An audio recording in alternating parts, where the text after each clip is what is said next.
Alors, merci. Donc, on va parler de ce que les non-autochtones appellent l'adoption coutumière chez Uashat McManiotenam.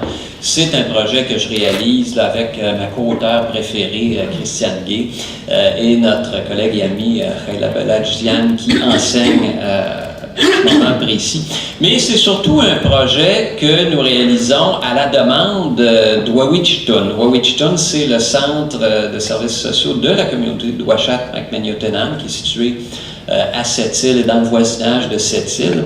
Et Ouaouichiton désire mettre en place un système inou de protection de la jeunesse et se disait que pour y arriver, il était nécessaire d'étudier, de mettre en valeur des savoirs inous sur un certain nombre de sujets, dont ce qu'on appelle habituellement l'adoption coutumière. Alors, je vais vous expliquer brièvement là, comment on a procédé. Ensuite, en bon élève, là, sans doute, là, je vais présenter les résultats selon les catégories qui nous avaient été suggérées là, par Ghislain Otis là, pour faire notre rapport.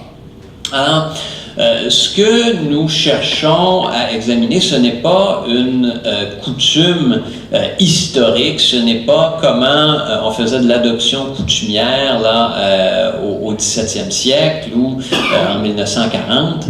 On ne cherche pas là, à prouver un droit ancestral, mais c'est plutôt de voir comment aujourd'hui, dans la communauté, l'adoption coutumière se pratique. Et donc, nous faisons l'hypothèse que les Inuits peuvent influencer, peuvent chercher à infléchir ce que nous appelons du droit, leur normativité, entre autres, et c'est ce qu'on appelle la théorie de l'action historique, entre autres, pour chercher à atteindre certains types d'objectifs qu'ils se fixent, puis on verra là, quand on parlera des valeurs, quels sont ces objectifs. Mais on a un problème de nature méthodologique, c'est-à-dire que chez les Inuits, là, le droit comme tel n'est pas connu. Il n'y a pas de normativité hiérarchique ou formalisée, il n'y a pas de code civil Innu, et il n'y a pas non plus de règles d'ordre public au sens où on le connaît, là, surtout dans les matières d'état civil. Dans les pays de droit civil, là, il y a beaucoup, ce n'est pas un sujet qui peut faire l'objet de transactions. Et donc, en plus d'avoir cette difficulté, c'est-à-dire qu'il faut plaquer, si vous voulez, le concept de droit sur une réalité sociale qui ne le connaît pas ou qui ne le nomme pas, bien, le mot adoption coutumière, il faut signaler dès le départ que ce n'est pas un concept qui est utilisé par les Inuits. En fait, la pratique Innu est sans doute davantage flexible que ce que le terme adoption coutumière peut évoquer pour des non-autochtones. En fait, ce que nous avons fait, on va utiliser ce terme-là pour faciliter la discussion, mais il faut réaliser que ce que nous avons fait, c'est d'inférer du droit à partir d'une réalité sociale telle qu'elle nous a été livrée par des récits de vie, c'est-à-dire par des entrevues où des membres de la communauté qui ont vécu cette réalité-là nous parlent de leur vie, nous parlent de comment ils ont vécu une adoption coutumière, soit en tant qu'adoptant, soit en tant qu'adopté. Alors, commençons par les valeurs. Quelles sont les valeurs qui sous-tendent cette pratique-là?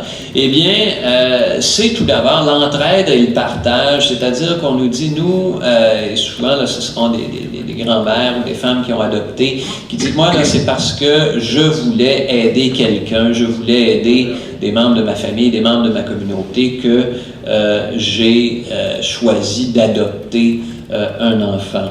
On parle aussi beaucoup de transmission de l'identité et de la langue, de la culture aussi, j'aurais pu dire, pour plusieurs raisons, parce que l'adoption permet d'éviter l'intervention de l'État, de la DPJ, qui souvent vont enlever les enfants et vont les placer dans des familles non autochtones, alors que l'adoption coutumière permet de garder l'enfant dans la communauté, dans une famille Innu qui va pouvoir lui transmettre les valeurs, lui transmettre l'identité et surtout lui transmettre la langue.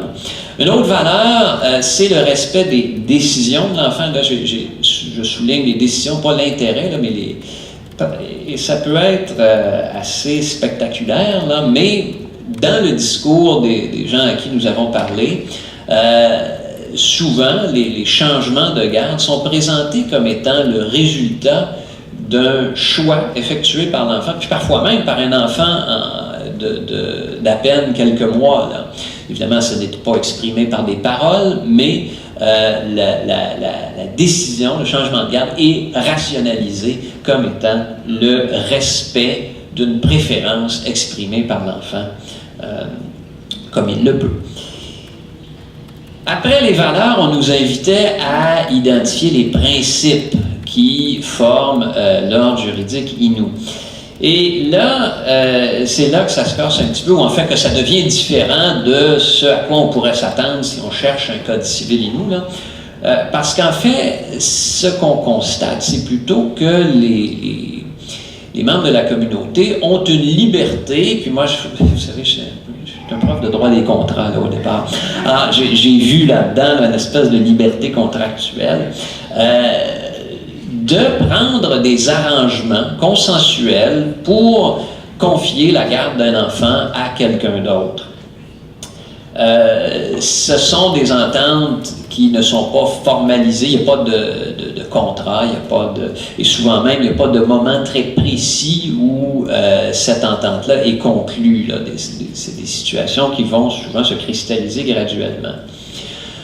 Je signale qu'il n'y a pas d'obligation de donner son enfant chez certains autres peuples autochtones. On parle de cette idée qu'il y aurait une espèce d'obligation de donner son premier enfant à ses parents. Nous ne trouvons pas ça ici, bien que certains en parlent comme étant une coutume du passé, mais qui ne se vivrait plus aujourd'hui. En fait, il semble y avoir une absence de contrainte, en ce sens qu'il n'y a pas de mécanisme pour forcer quelqu'un à consentir à l'adoption de son enfant, même dans des situations où il pourrait y avoir là, une situation là, qui est problématique pour l'enfant, où son développement est compromis, là, comme on dit dans le système, mais il n'y aurait pas de moyen autre que la persuasion, là, de contraindre quelqu'un à procéder à une adoption coutumière.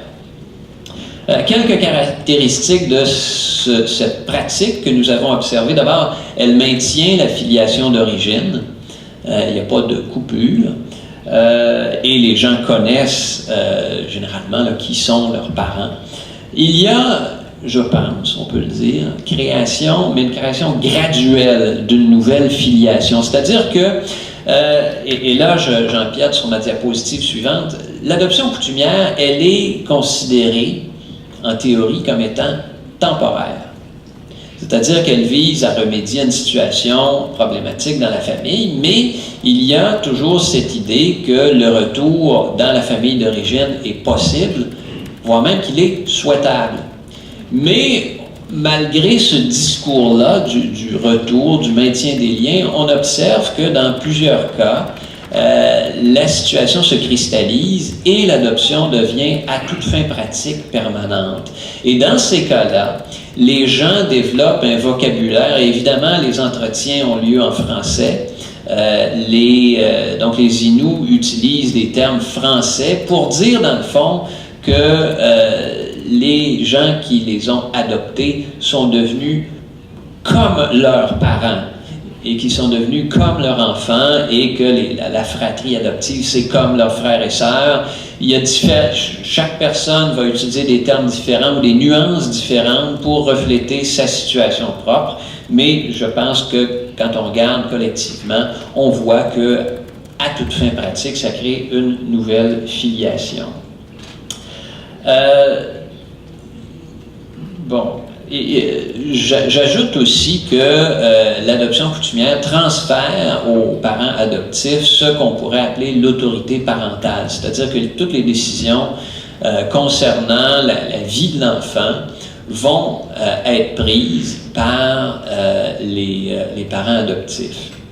Je reviens sur le respect de la volonté de l'enfant. J'ai dit que l'adoption se voulait temporaire, au moins en théorie, et ce qui se passe souvent, c'est que, rendu à l'adolescence, les enfants vont être incités à retourner dans leur famille, dans leur famille d'origine. Mais souvent, ce sont les enfants eux-mêmes qui, après quelques semaines, après quelques mois, décident que ça ne leur convient pas et décident de revenir dans leur famille adoptive. Et donc, encore une fois, voilà un exemple de respect de la volonté de l'enfant. Mais au-delà de ces principes-là, y a-t-il des règles rigides qui régissent l'adoption coutumière chez les Inuits? Enfin, nous n'en avons pas vraiment trouvé. C'est davantage un cas où les acteurs, si vous voulez, régissent leurs propres relations par les ententes qu'ils mettent en place.